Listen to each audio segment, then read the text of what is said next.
Potence carry करता है, for example एक minute,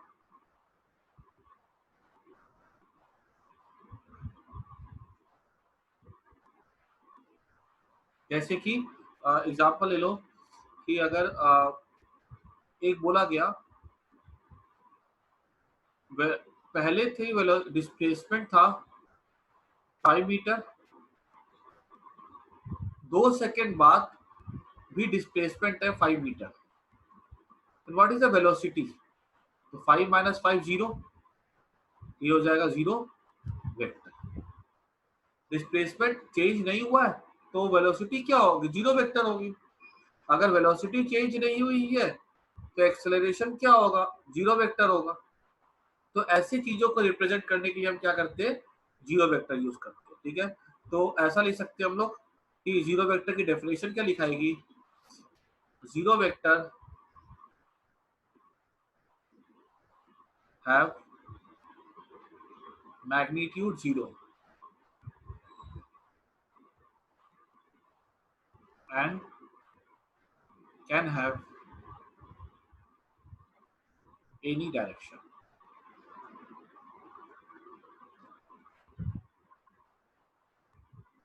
This is the zero vector. Example zero vector का क्या हो गया? एग्जाम्पल ऐसा लिख सकते हैं, velocity of body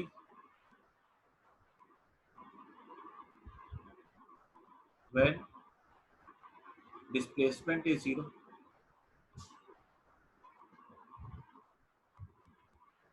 when displacement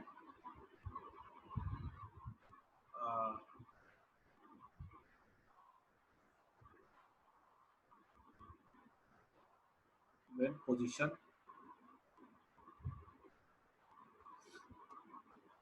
does not change.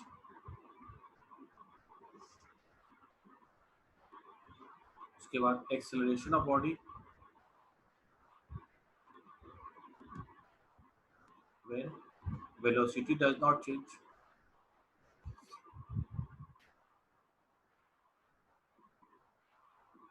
ठीक है, ये एग्जांपल होगा जीरो वेक्टर का। और इसको प्रेजेंट कैसे करते हैं? प्रेजेंटेड बाय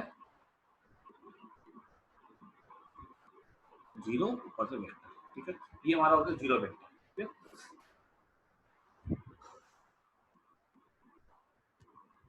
आई थिंक समझ में आ गया होगा सबको। सर एक्सेलरेशन के बाद क्या आएगा? Of body when velocity does not change. Acceleration of body when velocity does not change.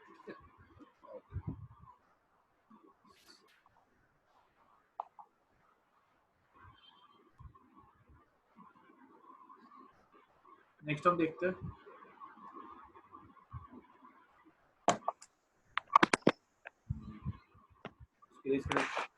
अब नेक्स्ट टॉपिक हमारा होगा मल्टीप्लिकेशन ऑफ वेक्टर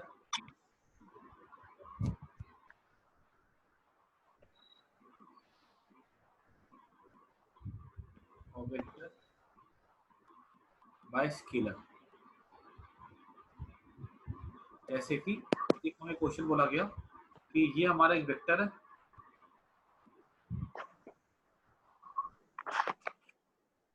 ये रिप्रेजेंट करता है फोर्स 1 न्यूटन।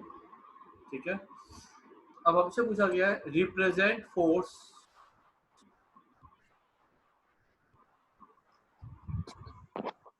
2 न्यूटन या 2F। ठीक है, ये कितना रिप्रेजेंट करना है? 2F वेक्टर को करना है। मतलब हमने F को डबल कर देना है, F को हमें क्या करना है? डबल कर देना है और डायरेक्शन सेम रखना है। ये ऐसे जाएगा,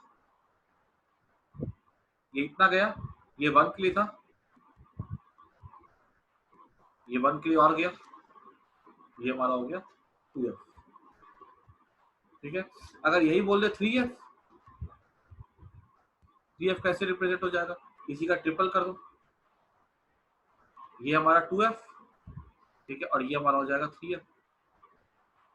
स्केल से नाप लो और ये हमारा ऐसा हो जाएगा। अगर हमने 1 न्यूटन को दिखाया है 2 सेंटीमीटर से, कहने का मतलब है 1 न्यूटन को अगर मैं 2 सेंटीमीटर से दिखाया है तो 2 न्यूटन को हम दिखाएंगे 4 सेंटीमीटर से और 3 न्यूटन को हम दिखाएंगे 6 सेंटीमीटर से। ठीक है, यही होता है multiplication of force by scalar. ये फोर्स है, स्केलर से मल्टीप्लाई कर दिया। सर एक बार रिपीट करो ना। देखो, फोर्स है 1 न्यूटन, हमने इसको इतनी लेंथ से दिखाया। ठीक है, ये अगर 2 न्यूटन होगा तो ये 2F है, मतलब इसका डबल। डबल मतलब लाइन को डबल कर दो। अगर 3F है तो ये F जो भी है इसका ट्रिपल कर दो। ट्रिपल कहाँ दिखा रहा हूं मैं, यहाँ पे दिखा दो, ये ट्रिपल हो गया इसका। आई बात समझ में? सर इसमें स्केलर कहाँ पे आया? एक 2 है ना स्केलर, 3F क्या होगा, स्केलर हुआ कि नहीं हुआ? ठीक है, या इसको बेटर, स्केलर से बेटर इसको नाम दे दो बाय नंबर।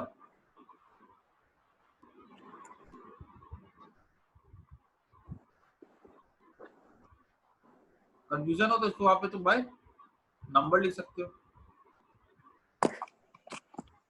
ठीक है, अच्छा समझ में आ गई बात? क्योंकि जब तुम पढ़ोगे ना आगे जा करके तो वहां तुमको पढ़ना पड़ेगा। अभी हमने सीखा multiplication of vector by scalar. Scalar मतलब नंबर ही हो गया। ठीक है, अभी आगे जा करके हम पढ़ेंगे multiplication of vector by vector. वो जो वेक्टर बाय वेक्टर होता है ना, वो इतना आसान नहीं होता है, वो फिर कॉम्प्लेक्स आता है। ठीक है, वो हम लोग आगे जाके सीखेंगे, वो ऐसे कोई टफ भी नहीं होता वो। लेकिन वेक्टर के दो मल्टीप्लिकेशन होते हैं, vector by scalar, vector by vector. अभी हमने क्या सीखा, वेक्टर बाय स्केलर सीखा। स्केलर को तुम नंबर भी बोल सकते हो, कोई फर्क नहीं पड़ता। ठीक है, उसके बाद नेक्स्ट एडिशन ऑफ वेक्टर, क्या टॉपिक है, एडिशन ऑफ वेक्टर। याद रखना है, वेक्टर का एडिशन जो होता है स्केलर के एडिशन जैसा सिंपल नहीं होता है। स्केलर में जैसे बोला गया एक टाइम 2 सेकंड है, दूसरा टाइम बोला टाइम बीता 4 सेकंड, टोटल टाइम कितना बीता, मैंने बोल दिया 6 सेकंड, खाली ऐड कर दिया। लेकिन जब वेक्टर की बात करते हैं तो वेक्टर के एडिशन इतने आसान नहीं होते।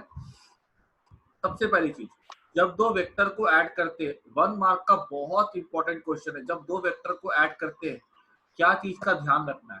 तो ऐसा ध्यान रखते हैं, for addition of vector,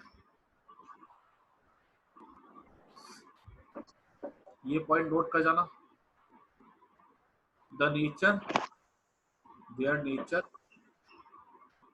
should be same. हम फोर्स में वेलोसिटी को ऐड नहीं कर सकते।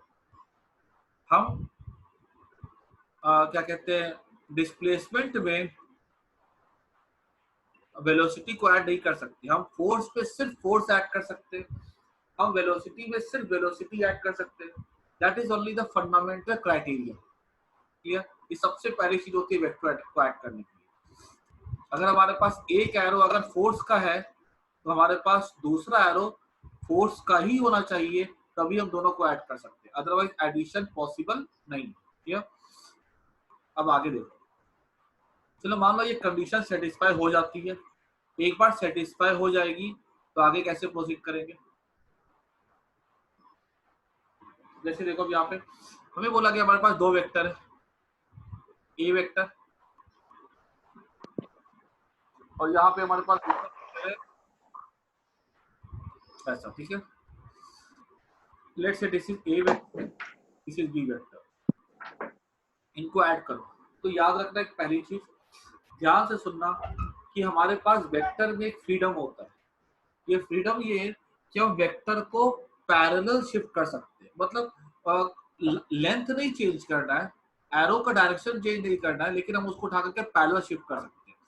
दैट मींस अगर ये वेक्टर मेरा ऐसा है, मैंने क्या किया, वेक्टर को इस वेक्टर के पैरेलल शिफ्ट कर दिया ऐसे। ये मैंने यहां से उठाया, ठीक है, और यहां ले जाके मैंने वेक्टर को ऐसा रख दिया।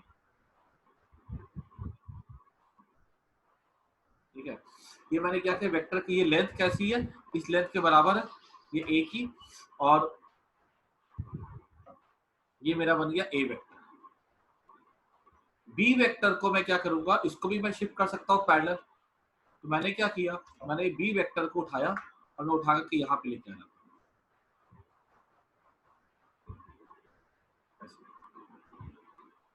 लेंथ नहीं चेंज करनी है और डायरेक्शन नहीं चेंज करना है। ये ए वेक्टर इसका पैरेलल है और ये बी वेक्टर का पैरेलल ये बी वेक्टर। जब हम वेक्टर को ऐड करेंगे ना, तो क्या अपने को ध्यान रखना है कि हमको एक वेक्टर के हेड के ऊपर दूसरे का टेल रखना है। जैसे कि मैं बता देता हूँ, जैसे अगर तुमने ये वेक्टर ड्रॉ किया तो ये इसका कहलाता है टेल, पूछ है इसकी। ये क्या कहलाता है, इसका हेड। एरो को हेड बोलते हैं और बिंदु को टेल बोलते हैं। अब ये ए, जब हमको ए और बी को ऐड करना है तो मैंने क्या किया, एक वेक्टर ए के हेड पे मैंने बी के टेल को रखा, ठीक है। पहले ये काम करना पड़ेगा अपने को। अब क्या करते हैं, और मैं बताओ वेक्टर लॉ तुम पढ़ चुकी हो, मैंने तुमको पहले ही पढ़ा दिया था वेक्टर लॉ, तुमको पता भी नहीं चला। जैसे कि अब मैंने क्या किया, यहाँ पे ए और बी है, मैंने इसको ऐसे करके ऐसे ज्वाइन कर दिया, ठीक है। अब ये हमारा क्या बन जाएगा, ये हो गया हमारा ए वेक्टर प्लस बी वेक्टर। मतलब यहाँ पे पहले में ए चला, यहाँ पहुंचा, मैं मुड़ा, मैं बी पे पहुंच गया, यहाँ पहुंच गया, मेरा रिजल्टेंट क्या हो गया, ये मेरा resultant. This is the added value. आई कि नहीं ये बात समझ में? ये एक दो अभी सम और करेंगे और क्लैरिटी मिलेगी। जब मैं इसको ऐड कर रहा हूं तो मुझे क्या बनते हुए दिख रहा है, यहाँ पे ट्रायंगल बनते हुए दिख रहा है, तो इसलिए इसको हम लोग कहते हैं ट्रायंगल लॉ ऑफ एडिशन भी कहते हैं, of addition.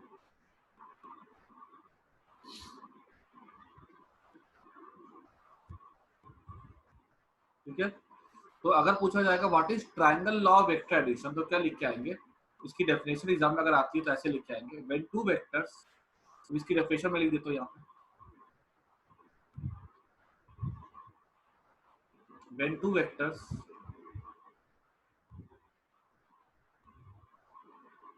Are represented by two sides of a triangle,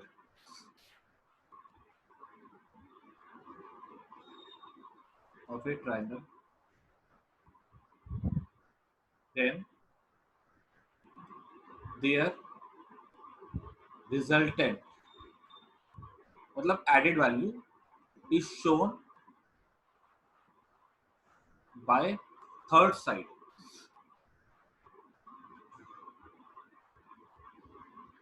taken in opposite order। मतलब देखो ये ऐसे गए, ये ऐसे गए, ये ऐसे नहीं गए, देखो ये ऐसे गए, ये ऐसे गए, जब ऐसे नहीं जा रहे, जब उल्टा जा रहे, ऐसे गए ना, ये डायरेक्शन देखो तो कैसी है, ये ऐसी डायरेक्शन है ना। आई कि नहीं ये बात समझ में बोले सब कोई? और एक चीज का ध्यान रखना है, जब ट्रायंगल लॉ जब यूज करते हैं ना, तो बहुत इंपॉर्टेंट चीज है कि वहां पे इस चीज को नोट कर जाना, क्योंकि देखो ये डेफिनेशंस याद करना कोई बड़ी चीज नहीं होती, ठीक है, लेकिन उसके छोटे छोटे कंसेप्ट होते हैं जो तुमको अच्छे से समझ में आने चाहिए। वो कंसेप्ट क्या है, बहुत इंपॉर्टेंट कंसेप्ट है for triangle law. Head of one vector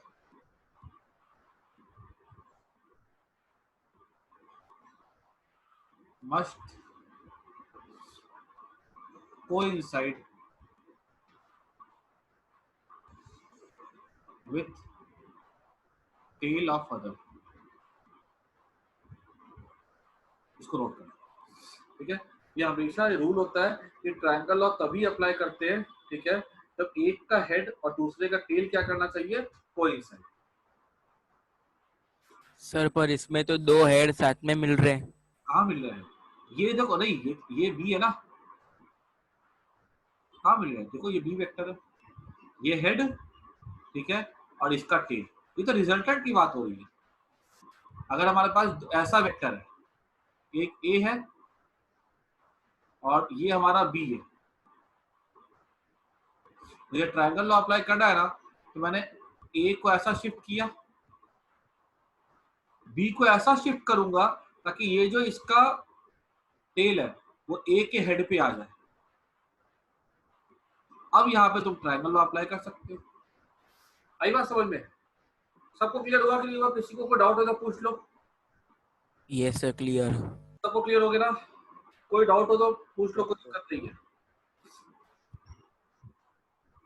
पूरे फिजिक्स का देखो, तुम बोलोगे सर आप तो सब चैप्टर को इंपॉर्टेंट ही बोलते हैं, लेकिन मैं तुमको फिर से बता रहा हूँ कि जो हमने पढ़ा है एरर्स, वर्नियर कैलिपर और स्क्रू गॉज, ठीक है, ये हमारे आईआईटी के और नीट के लिए बहुत इंपॉर्टेंट टॉपिक है। इसमें से हर साल क्वेश्चन पूछा जाता है, ठीक है।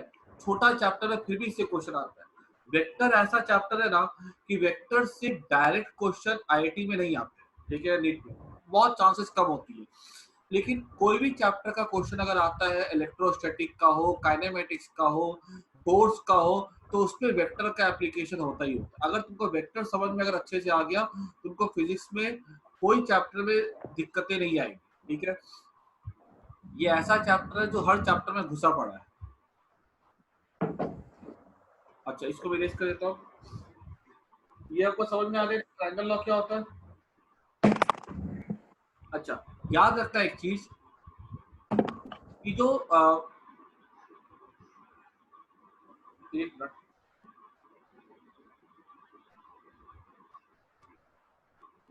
एनिमेशन मिल जाना अगर यूट्यूब पे तो काम आसान हो जाएगा।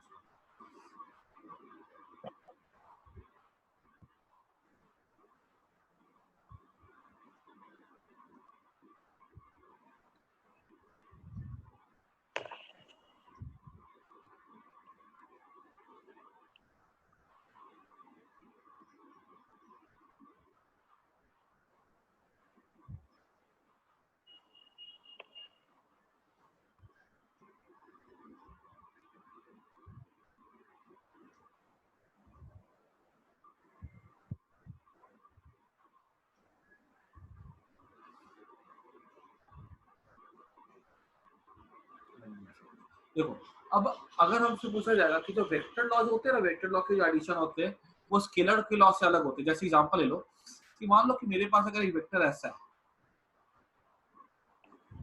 ठीक है, और एक वेक्टर मेरे पास ऐसा है,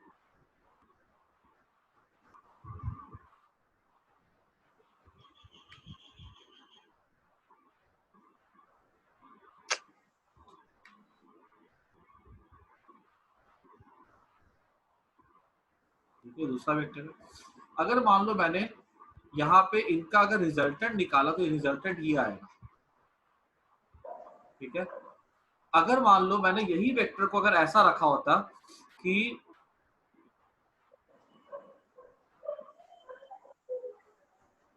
अगर मैंने इसकी अगर एंगल को चेंज कर दिया, जैसे देखो ये यहाँ पे ये ऐसे था, ठीक है। अब ये वेक्टर जो मैंने ड्रॉ किया है, इसको मैंने यही लेंथ का लिया, ठीक है। दूसरे वेक्टर को मैंने क्या किया, ये यही लेंथ का सेकंड वाला भी, लेकिन ये मैंने ऐसे दिखा दिया, ठीक है। ये दोनों की लेंथ सेम है, ठीक है। ये भी अगर मान लो 5 है, ये 4, ये अगर मान लो 6 है, ये भी 5 है, ये भी 6 है, लेकिन ये लेंथ देखो कितनी बड़ी आ रही है। और अगर मैंने इसकी लेंथ अगर ऐसे ड्रॉ की, अगर देखो ये लेंथ कितनी छोटी आ रही है ना, ये लेंथ बड़ी है, ये लेंथ छोटी है। क्यों ऐसा हुआ? ये दोनों 5-6 है, ये भी 5-6 है, लेकिन ये एंगल चेंज हो जाता है।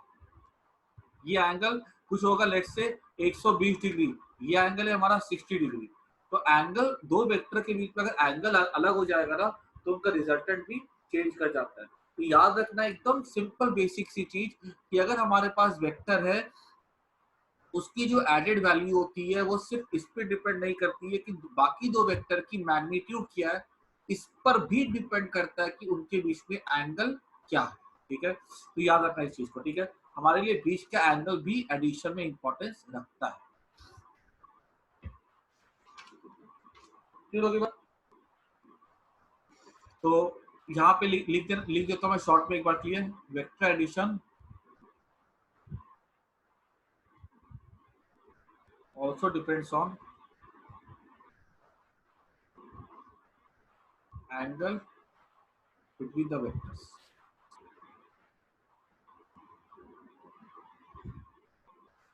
ये नोट कर लेना।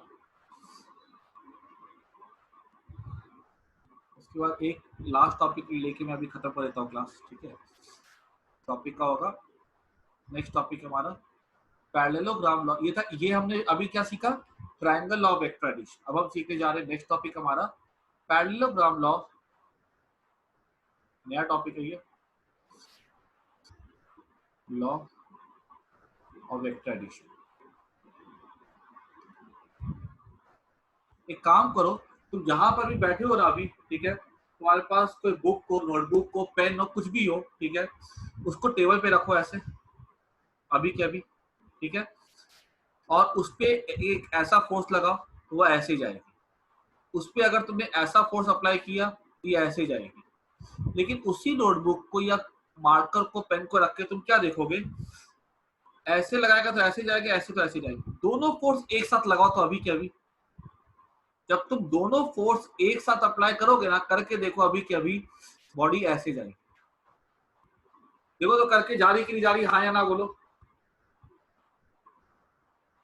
Yes sir. है ना, खाली इधर लगाया इधर जाएगी, खाली इधर लगाया इधर जाएगी। लेकिन दोनों को मैंने अगर एक साथ अप्लाई किया तो बॉडी ऐसे भागती है। ये जो डायरेक्शन है तुम देखो, अगर यहाँ पे अगर इसको मैंने ए वेक्टर दिखाया, मैं पूरा भी क्लियरली लिखूंगा, साफ से लिखूंगा, ये ए वेक्टर है, ये बी वेक्टर है, तो मैं क्लियरली क्या बोल सकता हूँ कि ये जो चीज है ना, ये अगर मैंने इससे कंप्लीट कर दिया अगर एक पैरेललोग्राम, तो ये जो है ना, जो रिजल्टेंट है, ये किधर जा रहा है, अलोंग द डायगोनल जा रहा है। दिख रहा है कि नहीं दिख रहा है, देखो तो करके एक बार, सब कुछ करो एक बार, और देखो कि क्या वो जो दो इंडिविजुअल फोर्सेस अगर बनाती पैरेललोग्राम, तो जो हमारा रिजल्टेंट है वो डायगोनली जा रहा है कि नहीं जा रहा है।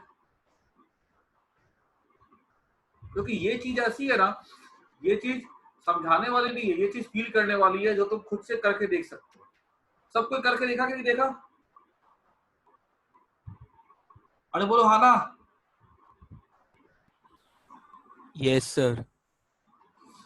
सबको आगे समझ में किसी को कोई प्रॉब्लम नहीं है, ठीक है। तो इसको हम कहते हैं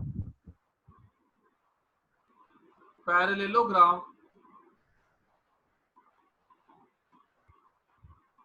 law of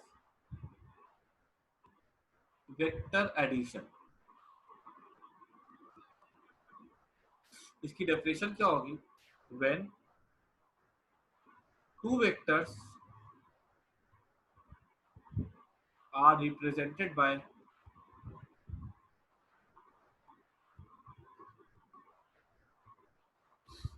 two sides excuse me, two sides of a parallelogram,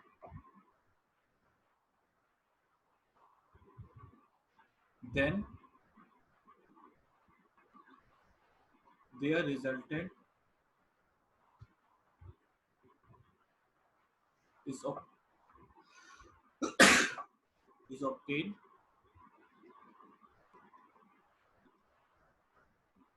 by the diagonal।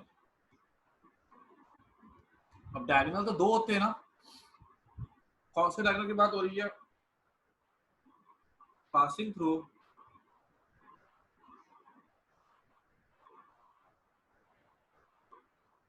Point of intersection.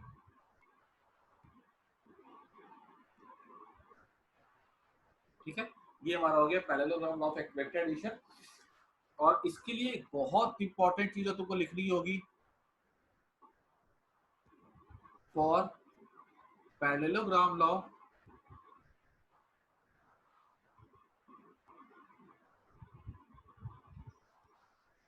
the tail of two vector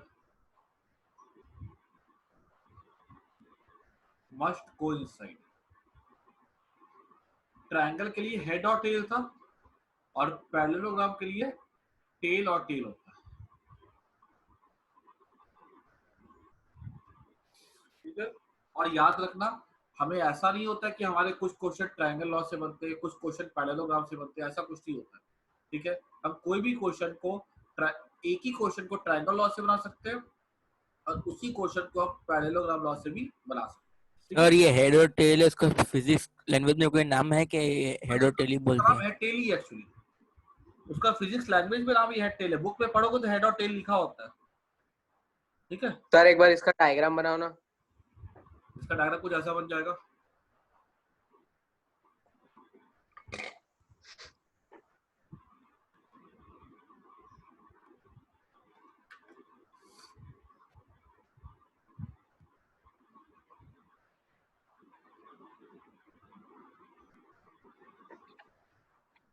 ये वेक्टर हो गया,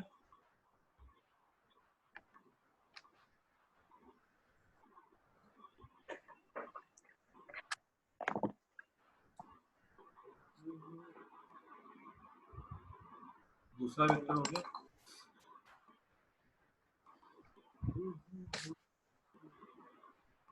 दोनों के कोइंसाइड कर दिया हमने, ठीक है। अब इसका आपको निकालना कि रिजल्टेंट निकालना है ना। रिजल्टेंट निकालने के लिए क्या करेंगे हम लोग, पैरेललोग्राम पहले कंप्लीट करो।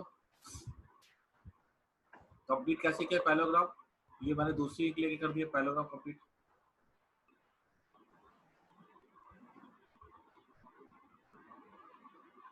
ठीक है। यहाँ पे मैंने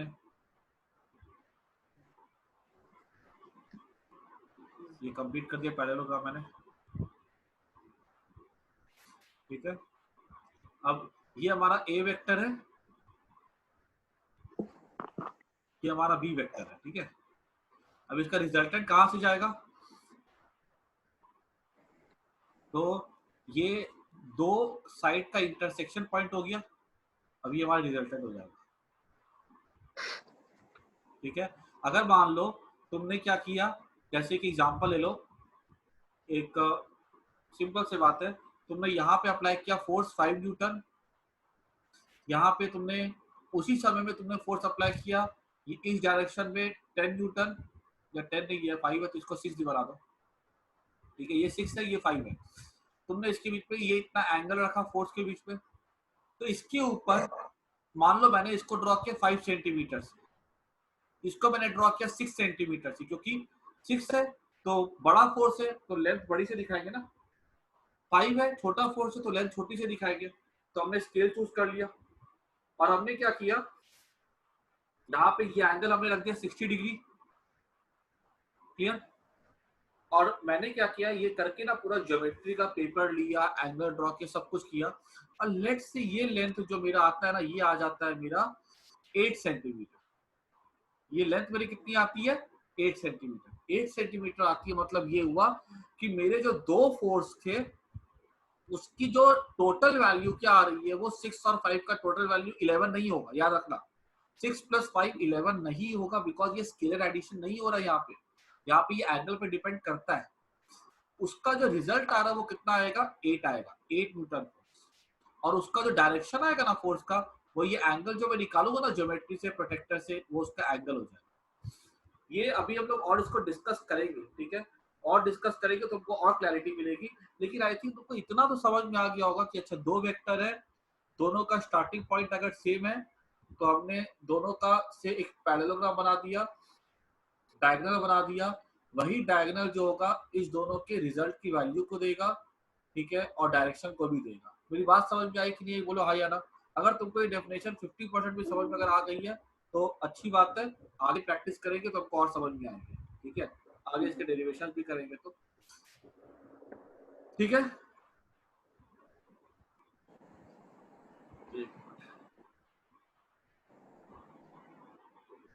एट तो स्केल से नापना पड़ेगा, तो स्केल से नापो 8 आएगा, 8.5 आएगा, कितना आएगा तो स्केल से नाप के देखना पड़ेगा, ठीक है। ठीक है, तो ये घर पे अच्छे से रिवाइज कर लेना इसको। और घर पे क्या करना तुमको, घर पे जो है ना तुमको वो जो मैंने स्कूल को आके क्वेश्चन दिए थे ना, और वर्नियर के क्वेश्चन, वो सारे के सारे ट्राई कर जाने हैं, ठीक है। होपफुली कल मैं एक डाउट सेशन रखूंगा जिसपे कि 12 क्वेश्चन है, उसपे मैं डाउट क्लियर कर दूंगा, ठीक है। कल जो भी जिसको भी डाउट होंगे, ठीक है। और दूसरी चीज, मैंने अभी 4:15 बज रहे, मैं ना तुम लोग का एक टेस्ट स्केड्यूल करता हूँ, अभी 4:15 है ना, 4:30 का, ठीक है। एक टेस्ट रखता हूँ मैं तुम्हारा, ठीक है, ऐप के थ्रू। ये खाली डेमो टेस्ट है, ठीक है, नॉट फॉर मार्क्स, ठीक है। सर 5 बजे केमिस्ट्री की है वो बोले? हाँ क्लास। ओके, 5 बजे केमिस्ट्री की क्लास। 5 बजे केमिस्ट्री क्लास है, 8 बजे रख दूं? हाँ सर हाँ सर चलेगा। 8 बजे रख दो। ठीक है, तो 8 बजे मैं टेस्ट रख देता हूँ, ठीक है। डेमो टेस्ट होगा, ठीक है। जो आता है मतलब टेस्ट एज ए टेस्ट ही देना उसको, ठीक है। और जो भी टेस्ट नहीं दे पाएगा, किसी का नाम नहीं आएगा, ठीक है, देखो इश्यू चैप्टर आएंगे उसके बाद। तो जिसकी जो भी इश्यू आएंगे ना, ठीक है, फिर मैं इश्यू सॉल्व करके फिर तुम लोग का रेगुलर टेस्ट कब होगा फिर मैं तुमको डेट दे दूंगा, ठीक है। आज 8 बजे रखता हूँ मैं टेस्ट, ठीक है। सर चैप्टर क्या चैप्टर होगा? Chapter units. एग्जामिनेशन, ठीक है। उसका फर्स्ट पार्ट होगा, खाली यूनिट्स क्या होता है, सिंपल सिंपल क्वेश्चंस होंगे, ठीक है। तो 8 बजे का मैं स्केड्यूल कर देता हूँ। जिसके पास भी मैसेज नहीं आएगा, ठीक है, वो मेरे को सब इन्फॉर्म कर देना, तो मैं इधर जो भी बात वो उसको सही कर दूंगा, ठीक है। ठीक है, ओके, चलो बाय।